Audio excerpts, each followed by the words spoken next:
Welcome to the Chief Aim podcast. This is your weekly dose of real experiences, insights, strategies, and action steps for entrepreneurs who want to build and are building something incredible. Welcome back to the Chief Aim podcast. I'm Jason Graystone. I'm Sebastian Bates. And we've got a special guest. You might recognise this guy. Mr. Daniel Priestley, the lead ninja. Don't worry, we'll roll that. We've got a little clip we can throw in that will really explain this perfectly. Anyway, look, it's a great opportunity to just be in one room with us, because it's not often we get to be in the same room together. So I'm going to enjoy this conversation, and we're going to be talking about leads in business. And there's no better person than Dan Priestley. Dan, just give us a brief introduction about who you are, what you do. Yeah, so entrepreneur for the last 20 years plus, and built businesses in Australia and then the UK and then some offices around the world. I currently have about 8 businesses that we've got in the group, ranging from training, technology, business services, and I've written a series of books on entrepreneurship. Awesome. So one of the things that's like businesses, I think all businesses are, or successful businesses, are a result of their lead flow, right? Ultimately, you want leads to make more sales. When I was a teenager, I got this job from this amazing business growth guy who just was awesome at business growth, and I worked with him. And his mantra was everything is downstream from lead generation. If you can't get that right, it doesn't really matter what else you get right. You have to be able to turn on the lead generation tap. Yeah. So a couple of episodes back, me and Seb were talking about logic versus emotion. And we basically said, look, when it comes to business, people really overthink it. If you want to think about it logically, it's basically traffic, leads, opt-in rates to leads, conversions to sales, sales to expenses. We were nine things, right? Yeah, right. And why is it so hard when it comes to leads? So what I'd love to talk about first is what we've seen people struggle with, or what you've struggled with. Seb, what, like with leads, like what's some of the challenges that you see in business?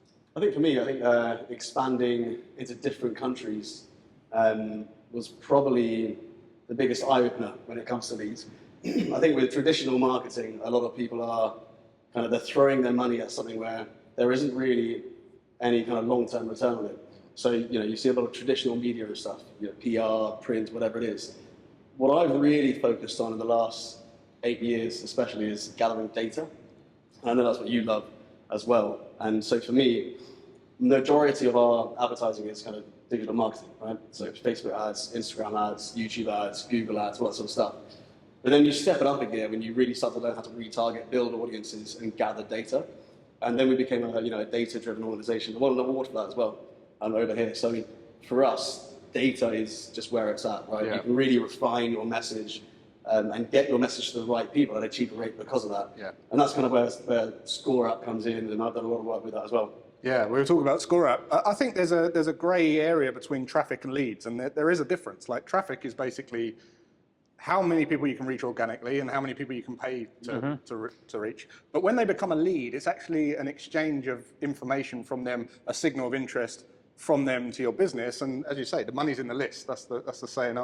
Your business, ultimately, the value of your business is basically your email list, because that's what you take from the next one to the next one to the next one. And right? it can, in times that are tough, an email list can completely save your business. So if a business is struggling, or if the world has some sort of strange thing that goes on, the ability to communicate with your people, let them know what your business is doing, perhaps give them an offer, any of that sort of stuff can be actually a business savior. Yeah, so I want to talk about what you've been doing with ScoreApp, Dan, because recently I was working with a YouTuber, and he had 6 million followers. He was generating enormous ad rev every month.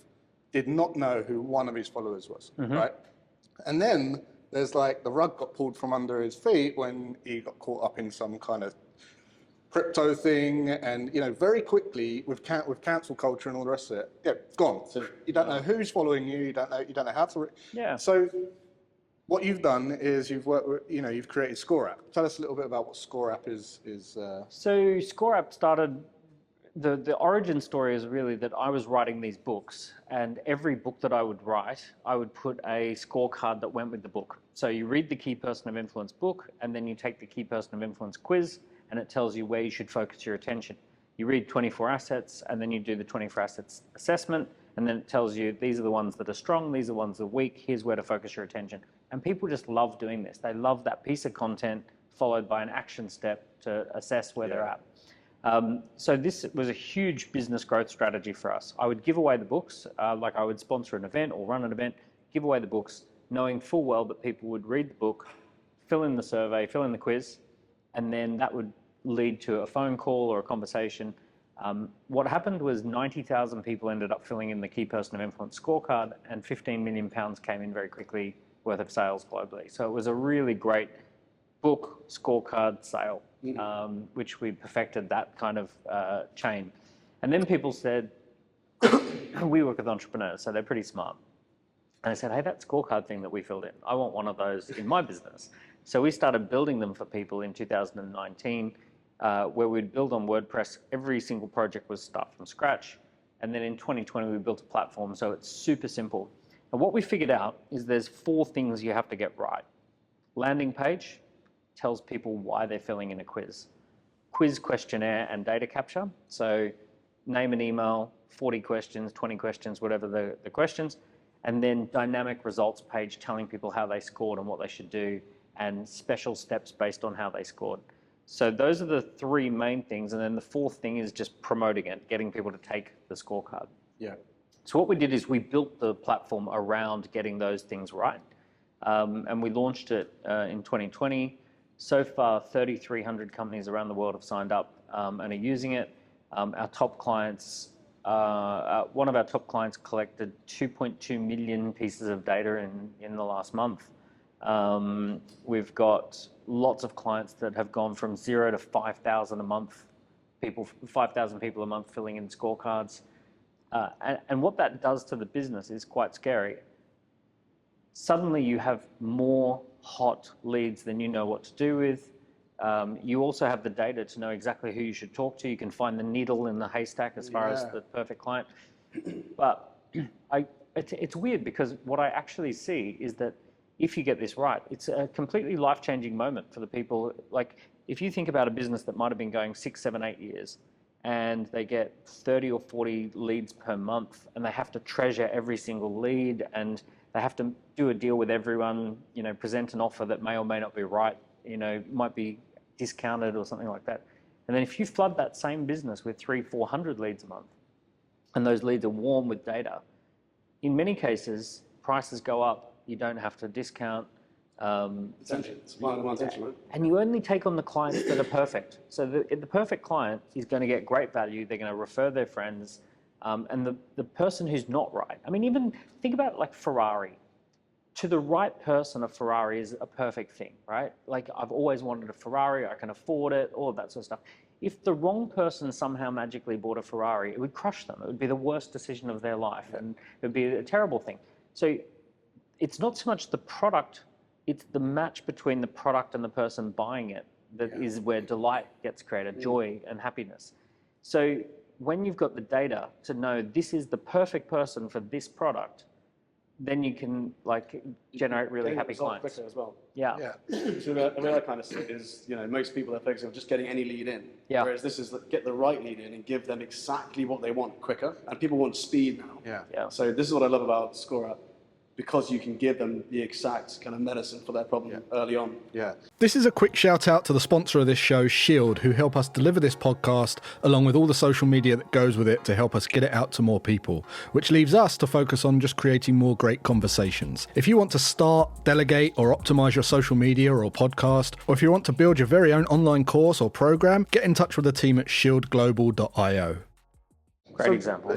You mentioned that it's data rich, which is incredible, because the hardest thing about traffic into leads is how do you get the email? What is it in that particular lead generation approach that makes people want to? I mean, I saw it with my own eyes. 50 people out of 70 just opted in yesterday when you did a talk, and I've used it myself on my business.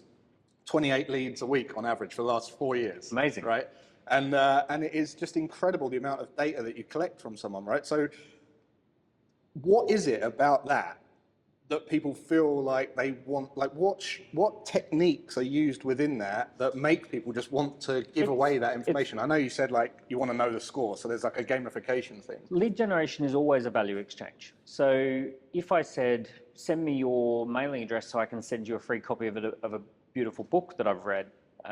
It's a great book and I'd love to send you a copy. There's a value exchange. So you're happy to part with your information if there's value, if you trust my recommendation, right? So some sort of value exchange.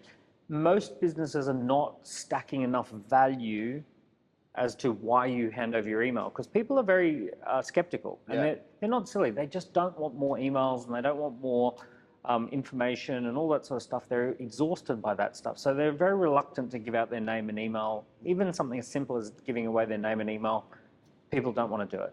So you've got to have a good reason to do it. So the good reason is this is going to save you time and energy and effort if we can diagnose you effectively. And so let's say, for example, I'm curious about, I want to run the London Marathon.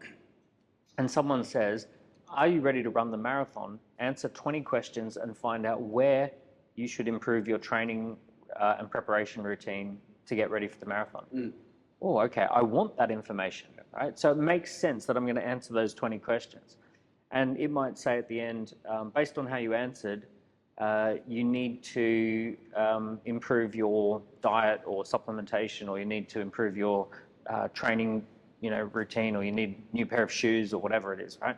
So it comes in and actually gives you custom feedback based on how you answered the questions. So that is a very good value exchange. It's saving me time, it's saving me effort, it's accessing custom recommendations and expertise, and it's building that bridge of trust, right? So I use an example of if you walked onto a car yard and the car salesman enthusiastically said, I know exactly what car I want to sell you today, right? You would go, how do I get out of here as quick as possible? Yeah. Now, here's a weird thing. Imagine that the car salesman said, can I ask you a series of questions first? And they ask you, do you have a family? How old are the kids? How do you use the vehicle? Who's going to be the main driver? What is most important to you?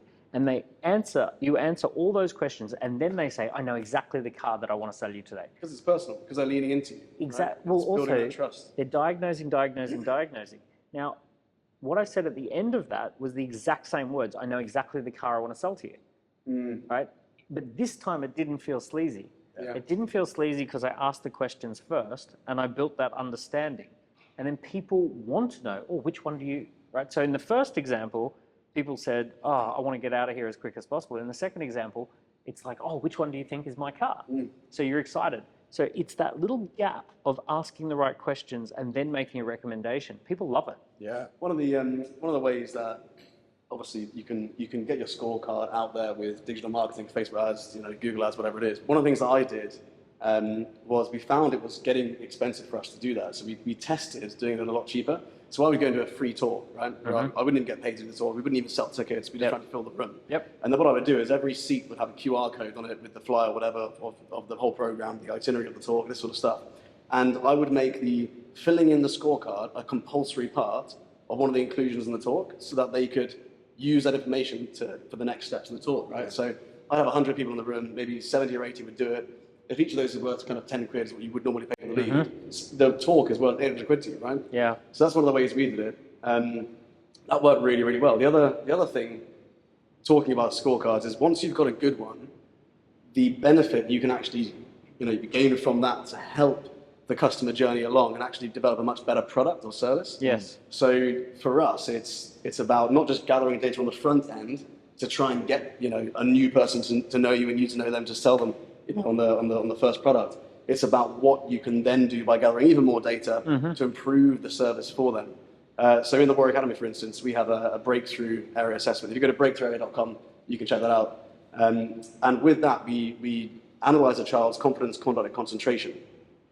And the incredible thing is we've had something like, 2,000 or 3,000 data points from that. I mean, that's what we typically get per year. So it's an insane amount because every single parent, we teach about 2,000 parents here in the UAE and the UK, have to fill that in every 3 months.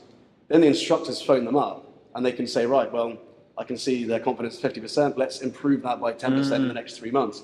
For a parent who's looking at this from it's a self-assessment form, right? It's mind-blowing to have someone actually put a number, a percentage on their child's confidence, and then strategically improve it. No one's done that. So for us, bringing ScoreApp into our business internally as part of the customer journey, which goes on for 8 years, is a massive deal. Yeah, I'll say this: like I've built online businesses for a number of years, and before ScoreApp, scorecard marketing, just in general, and particularly what ScoreApp does, because it's just insane how you can have all the templates and all the bespoke kind of PDF reports and all the AI generation. AI generated. We'll talk about that in a minute. But before, I'm totally I promote the idea of meeting people where they're at. That's the easiest way to connect with someone. So instead of having all the real estate on your website about us and all that, how can I help you? Before, you would have to build lengthy funnels with different videos for different people and different landing pages and all this kind of stuff, and you'd have this monster of a funnel.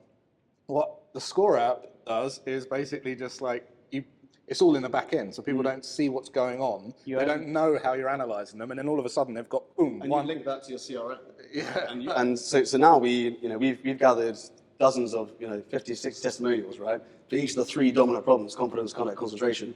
And if a parent has a low score of concentration, for instance, the next 6 weeks they'll just get testimonials about concentration. That's it. Exactly. Right? They'll get invites to watch podcasts Very nice. on concentration or workshops or whatever. People value that because it saves them so much time. Of course, that's what all the big companies are doing.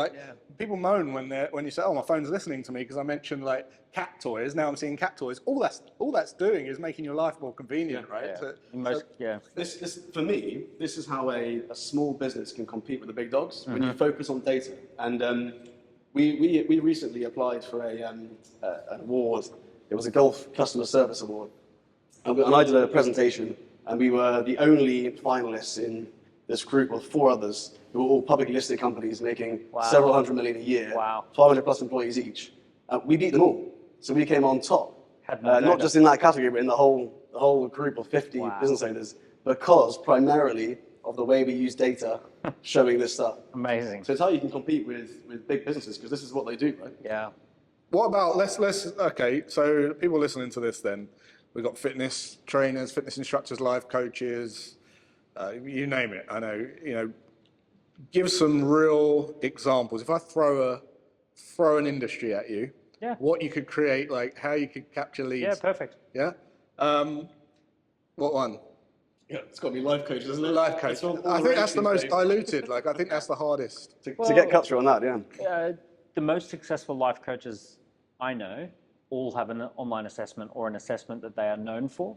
The most classically understood one is called the Wheel of Life, and we have a Wheel of Life template. Yeah. So Wheel of Life, basically, you take 6 or 7 areas of life, maybe relationship, career, health and fitness, stress levels, whatever the 6 things are, and then you get this spider graph that says you're really strong with career, but your relationships are suffering as a result.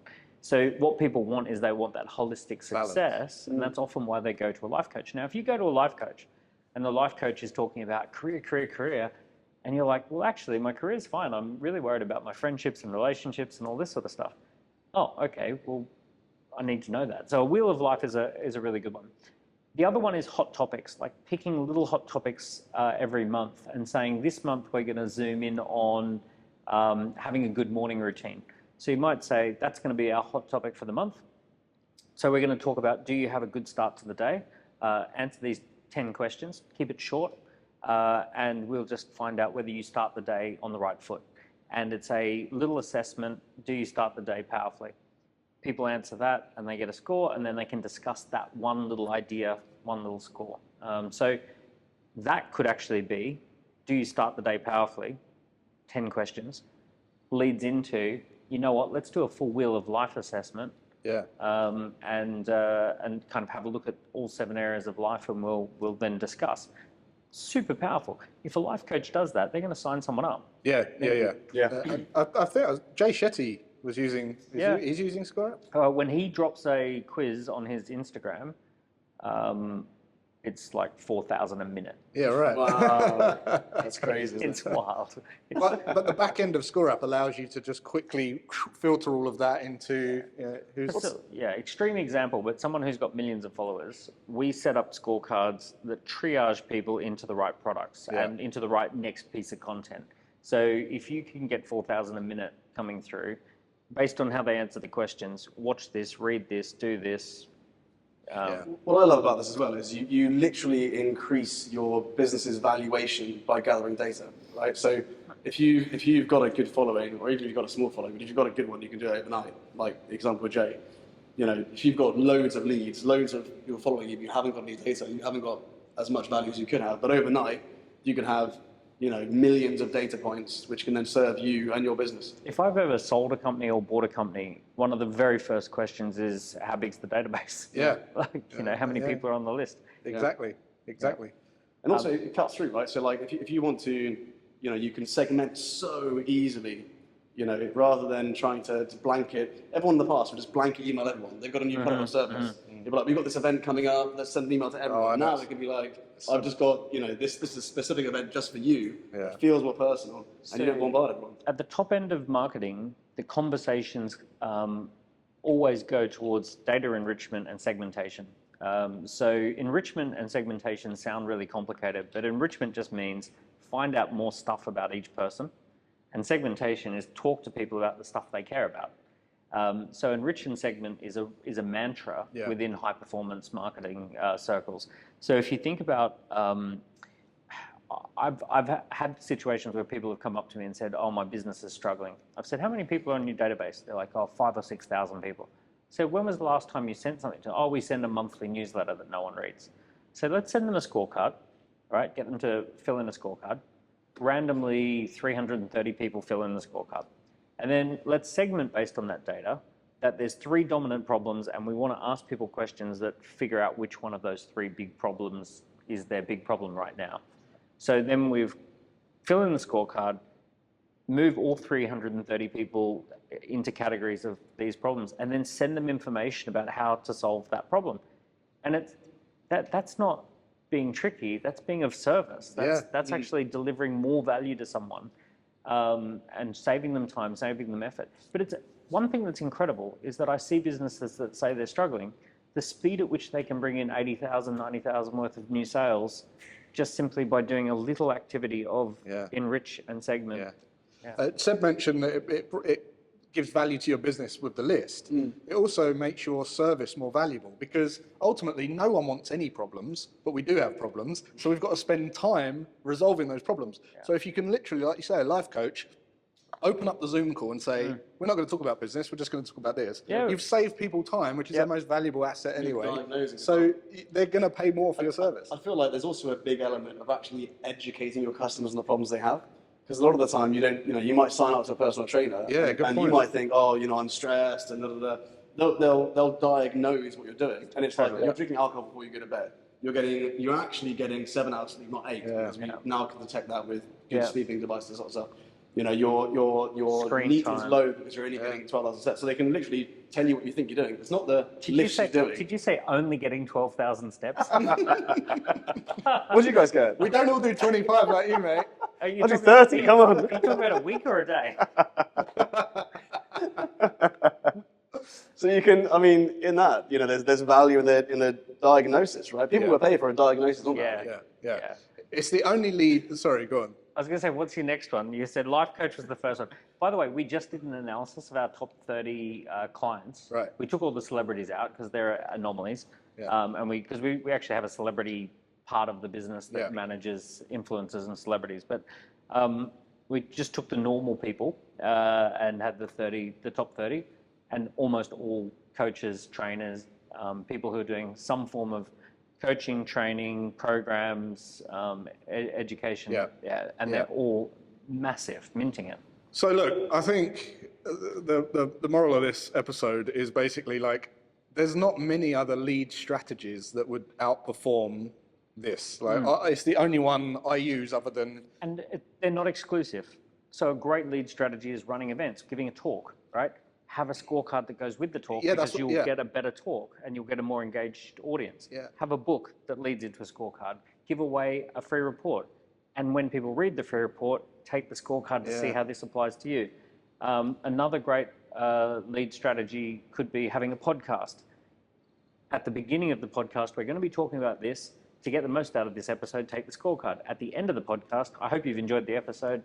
Take the scorecard. Yeah. We're going to include a few scorecard links into the description of this episode, so you can see how it works. And what I love about it is it's just yes/no questions. So it's very encouraging to get through on a coffee break. It's like 60 seconds to answer. What's the kind of best performing number of questions on a typical like front end lead? So quick quizzes give you more leads, but they give you less data. 7 to 12 questions is a quick quiz. And pick one topic, hot topic, and make it super focused. Like, do you have a good morning routine? Or will AI disrupt your business? Or, do you have good conflict resolution with your partner?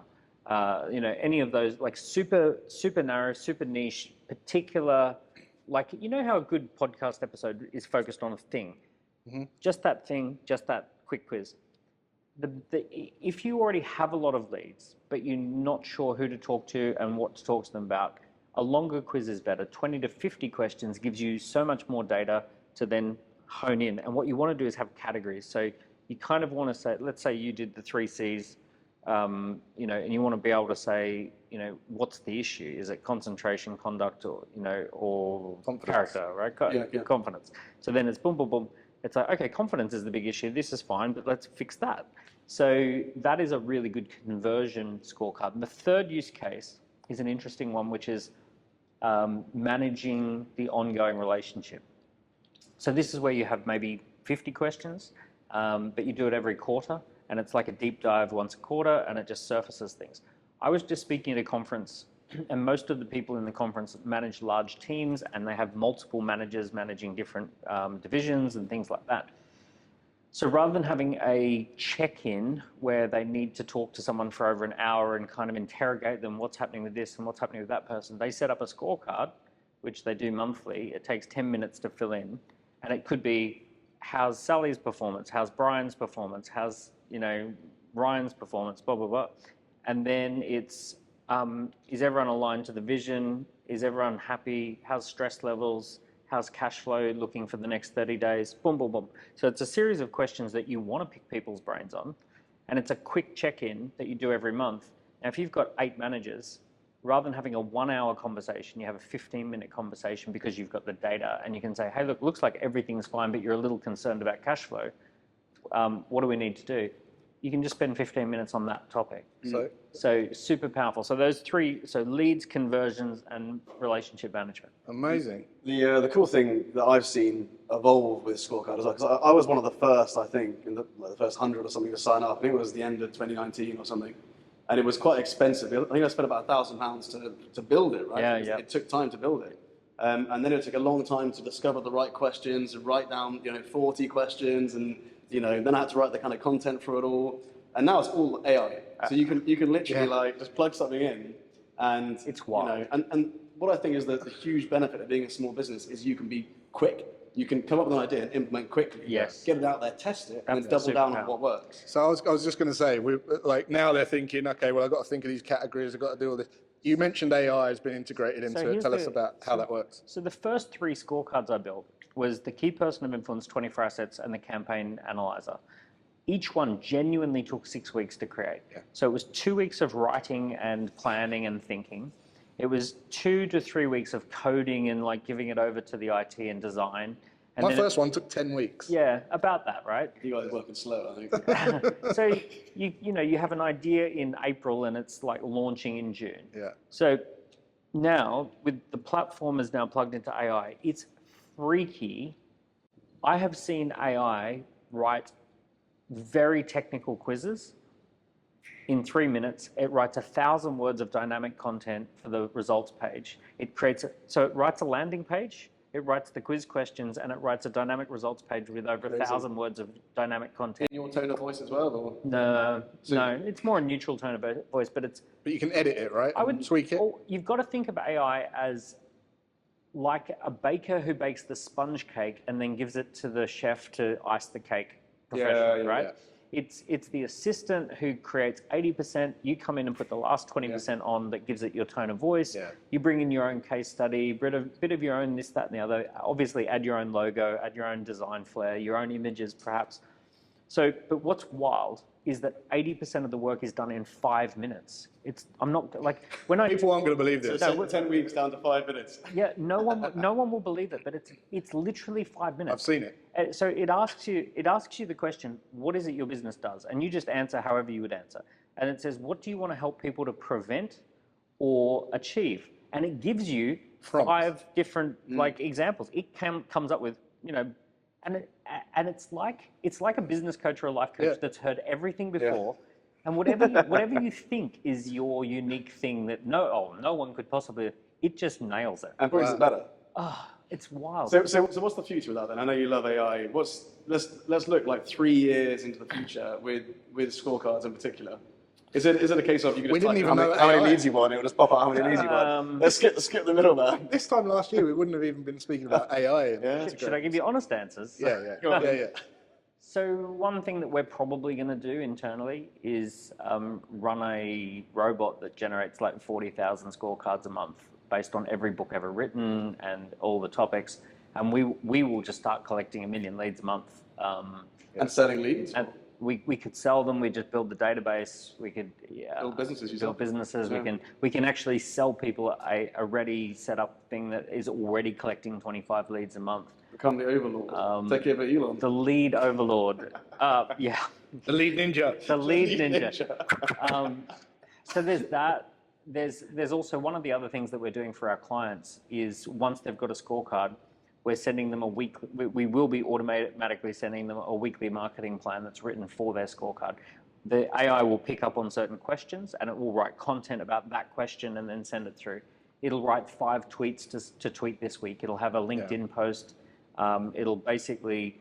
It'll analyze the data of people who have already filled it in, and it'll say, we asked this question and 33% of people said no. Here's what that means in real terms. And it'll write an amazing post about your data. Will it also analyze the amount of time it takes to answer each question so that it can improve that? It already does that. Yeah, so it will improve that. Right? It could be like, they spend too much time on this question, let's shorten it, let's make it easier. It already gives you a traffic light of green, yellow, red, and says, these red question, you need to rewrite that. People are taking too long. So it already does that, yeah.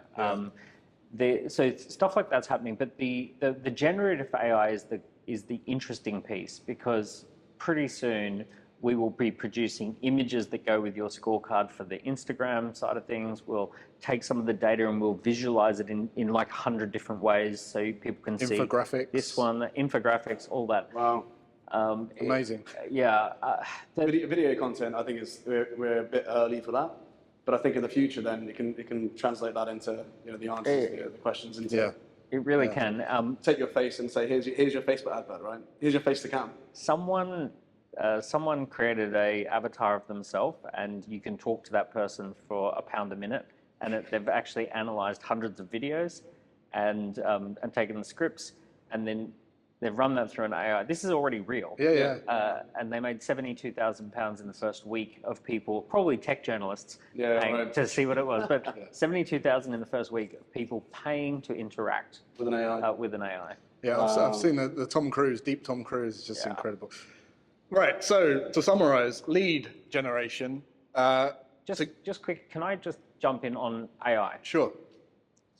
It is at this particular moment in time, everyone's life, I think it's important to say this, everyone's life is going to be impacted by AI in the coming years, right? Months to years. And AI has 2 superpowers. Superpower number 1 is to get you to overconsume. So overconsumption is, I didn't mean to spend 2 hours scrolling through Facebook, and I did. Right? I didn't mean to spend all that time on TikTok, and I did. And that was because the AI figured you out.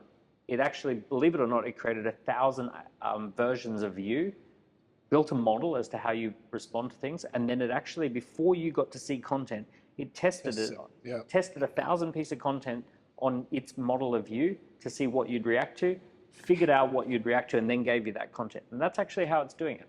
Wow. It's designed to really, really, really smartly figure you out and give you overconsumption.